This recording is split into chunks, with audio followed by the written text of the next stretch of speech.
Good morning বন্ধুরা। তো ঘুম থেকে উঠেই সকাল সকাল মুখ টুক ধুয়ে ফ্রেশ হয়ে নিলাম, তারপরে চলে গেলাম আমার রোজকার দিনের ডিউটি করতে, মানে রান্নাঘরে। সকালের জন্য আজকে বসিয়ে দিলাম খিচুড়ি, আর সাথে করেছিলাম বাঁধাকপি ঘন্ট আর শুটকি মাছের চাটনি।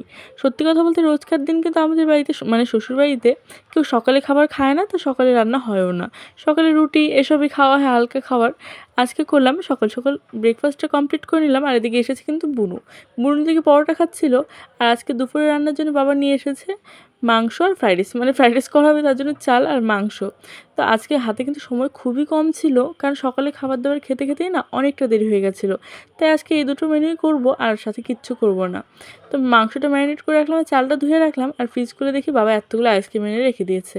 তো আইসক্রিম একটা খেয়ে নিলাম, আর দেখতে দেখতে আমার রান্নাও কিন্তু হয়ে গেছে।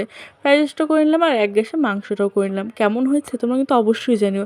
এদিকে বুনু খাচ্ছে, বুনু খেয়ে কিন্তু রিভিউটাও দিয়ে দিল, কেমন লাগলো অবশ্যই জানিও। Bye, tata.